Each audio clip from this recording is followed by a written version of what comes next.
Hi everybody, we're back. There's now 4 weeks before the CrossFit Open, and I'm here with Katie and Kai. So last week we talked about jump ropes, making sure you guys are prepared for the Open, order your extra ropes, make sure you're looking for kinks, for things that might be wrong. You don't want anything to malfunction. And we also talked about checking in with our bodies. We're going to talk about that again one more time today. And we also talked about endurance training. You showed them a little interval training. Okay, so Katie's here today. She is actually going to go over that 3-minute warm-up that we discussed last week, is to incorporate some footwork this week. So it's kind of like when your feet start moving, what does your brain sometimes want to do? Like, do the same thing as your feet. Yeah, your brain does. And can you show me some side straddles? Yeah, so your feet are going out and in. What do you think sometimes happens for some people with their hands? They move their hands and their feet at the same time. It's kind of crazy to think because you do this all the time, but it happens. So Katie is actually going to just demonstrate 4 of our favorite footwork movements. We actually have another video on our quick tips video, so you're welcome to go check out our YouTube site. But real quick, Katie's just going to go over side straddles. So that's the side to side lateral motion. Then we have forward straddles. And then we have our skiers, keeping the feet plugged together. And then we have our 1-foot jumps. Jump 2 times on 1 foot, 2 times on the other. Oftentimes with the forward straddle, our arms will flatten out and get locked out or go behind the plane of our body. What happens on the skier sometimes? Do you ever notice that one? Yeah. What are some things that you see? Like, Oh my gosh, right? Side. Yeah, totally. And your arms move side to side. So what do you want to think about is keeping those hands by your pockets. And then on the 1-foot jumps, sometimes getting those flat arms too and locking out. When your arms lock out in jump rope, what happens? It hurts. It totally hurts. And what else happens? You can't breathe, right? You can't breathe. All right, so this week, let's have a challenge for those guys. Why don't we say 3 or 4 times this week before your CrossFit workout, let's integrate 3 minutes of footwork with our heavy rope. You guys think that's a good plan? Yep. Okay, cool.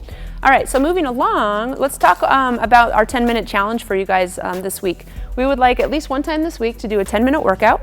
We want to integrate in speed, double unders, and backwards jumps. So the reason that we want you guys to work on this 10-minute challenge is, 1, it's going to work on your endurance training, right? And work on your hearts and work on involving jump rope in with your CrossFit movements. But what we really want you to really check in with is what CrossFit movements are affecting your double unders. Does the snatch and double unders affect your double unders? Do pull-ups affect your double unders? Does a deadlift affect your double unders? And really taking this time to see what's affecting you. We've come up with 5 movements for today. You can definitely throw in your favorite CrossFit movements during this challenge, but essentially we want to see 1 minute on of jump rope, 1 minute on to the next movement. So what we're going to work on is 1 minute of speed, 1 minute of snatch, 1 minute of double unders, 1 minute of wall balls, 1 minute of backwards jumps, 1 minute of cleans, 1 minute of double unders, 1 minute of pull-ups, 1 minute of speed, 1 minute of slam balls. 10 minutes. Doesn't that sound fun? Yeah. Sounds totally fun. So we're going to work on our endurance training. We're going to mix it up a little bit with speed and double unders. And we're going to check in the entire time, right? Yeah. Really focusing on our stuff. All right, guys, thanks for tuning in for week 2. We'll see you guys next week.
Backwards singles, 1 minute of, I can't.